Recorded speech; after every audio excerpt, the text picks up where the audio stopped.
Olá pessoal, bem-vindos a mais uma videoaula de construção de algoritmos. E agora nós vamos abordar bases decimal e binária. A base decimal, como todos nós já sabemos, é uma base que vai de 0 a 9. Os outros números, 10, 50, 450, 9.342, são todas combinações dos números 0 a 9, obviamente colocados em posições relativas dentro dessas casinhas que eu estou colocando aí, ó. Que lá no ensino fundamental, professora falavam que eram a casinha da unidade, da dezena, da centena, do milhar e assim por diante. Então, isso é muito importante para a gente saber como construir a composição dos números e ter o número total. Outra coisa importante é notar, o número decimal vai de 0 a 9. Ele não vai ter o 10 dentro de uma única casinha, nem 11, nem 20 e assim por diante. Ele vai precisar de mais que uma casinha para ter esses números. E o número octal? Octal é base 8. Base 8 vai ser de 0 a? Muito bem, de 0 a 7. E já que vocês estão indo tão bem assim, vamos ver como é que é a base hexadecimal. Base hexadecimal, 16, vai de 0 a? É, isso mesmo, vai de 0 a F. Tem que ter as letras, porque depois que foram usados todos os números de 0 a 9, todos os dígitos, nós vamos ter que entrar no alfabeto. Então, o A vai corresponder ao 10, o B ao 11 e assim por diante. Então, numa base hexadecimal, a gente vai até 15, o equivalente a 15 em decimal. Então, a base octal vai de 0 a 7, a base decimal vai de 0 a 9, e a base octal, a base hexadecimal, vai de 0 a 15. O número 5, na unidade, ele representa 5. E mesmo que ele tiver zeros antes, ele vai continuar representando 5. E como esses números são entendidos? Os zeros mais à esquerda são multiplicados por valores cada vez maiores. Então, eu tenho vezes 10, vezes 100, vezes 1000 e assim por diante.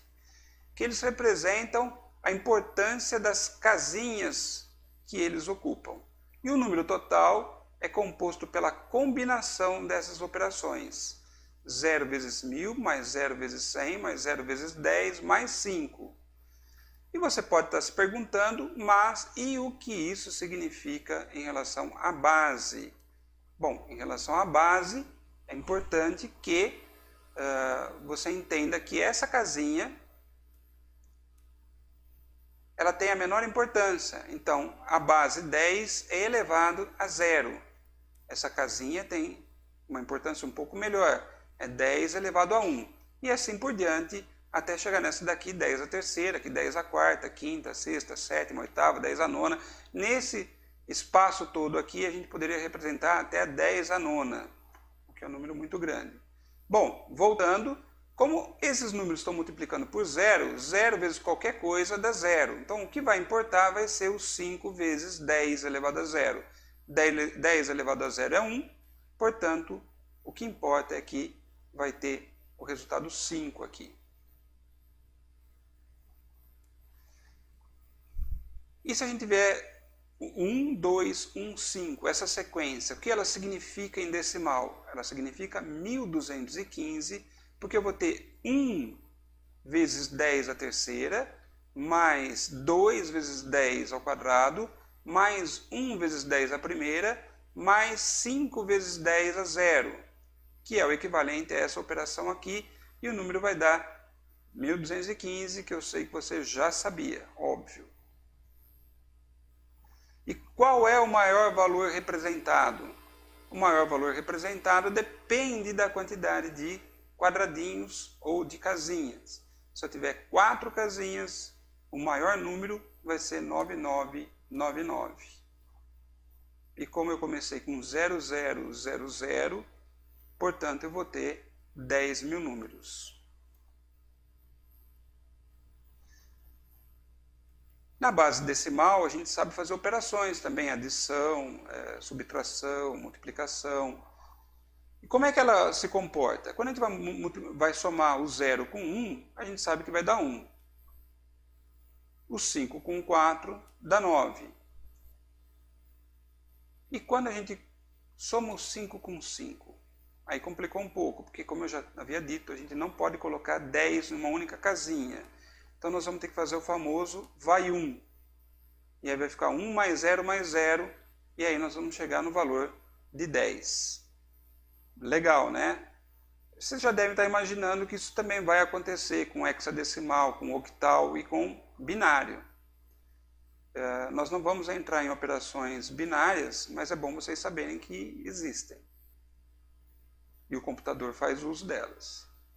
E na decimal, a gente pode também ter o 5 com o 6, a gente já sabe como se comporta o 5 com o 5, então o 5 com o 6 vai dar 11 sem grandes problemas. Foi o 1 também, né? A base binária é base 2, os números que vão aparecer são os zeros e uns. Na base binária você não vai ter número 2 aparecendo nos quadradinhos. Certeza.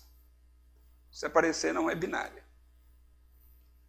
E o número 1 mais a direita, ele significa simplesmente que o valor é 1. Independentemente se tem zeros ou não antes. O mesmo conceito que a gente já usava em base decimal. E como é que eu entendo isso daí em termos de base? É o mesmo raciocínio que a gente tinha antes, quando a gente estava falando da base decimal. Só que agora a base é binária, base 2. Então, os números que estão sendo base da potência aí são a base, é 2. E quando a gente tem o número 1001, o que ele representa? Qual que é o equivalente dele em decimal? Bom, a gente tem esse aqui, é 2 elevado a 0. Esse aqui vai multiplicar o 2 elevado a 1, aqui o 2 elevado ao quadrado e aqui o 2 elevado ao cubo. 2 elevado ao cubo é 8, mais 2 elevado a 0, que é 1, 8, mais 1 dá 9. Esse aqui é o número 9. Obviamente que esses outros aqui estão multiplicando por 0, ou seja, não importa o resultado, porque vai ser 0. E qual é o máximo de representação em binário que a gente tem? A gente vai ter o 1, 1, 1, 1, se a gente tiver 4 casinhas. Isso aqui é interessante, inclusive, vocês entenderem que a representação com 4 casinhas vai ter 1, 1, 1, 1. O mais legal ainda é que dá para a gente contar em binário usando os dedos, onde o dedo levantado significa 1 e o dedo abaixado significa 0. Começando com os dedos todos abaixados, eu tenho o número 0. Depois 1, 2, 3, 4, 5, 6, 7, 8, que é 2 elevado à terceira. 9, que é o número que a gente viu no slide anterior, 1001. 9, 10, 11, 12, 1100, 13, 14, 15. Contamos de 0 a 15 apenas com 4 dedos. Olha que interessante. Então, os bits são importantes com isso também. Eu tenho pouco espaço de armazenamento e eu consigo, combinando esses espaços, gerar uma grande quantidade de números. Então, isso vai ser interessante para você conhecer também como é que o seu computador se comporta, né? Se ele tem 8 bits, 16 bits, 64 bits, isso vai ser importante para você saber a quantidade de memória de números que ele consegue armazenar. Bom, eu acho que era esse o objetivo dessa videoaula. Espero que vocês tenham gostado e nos vemos em uma próxima videoaula.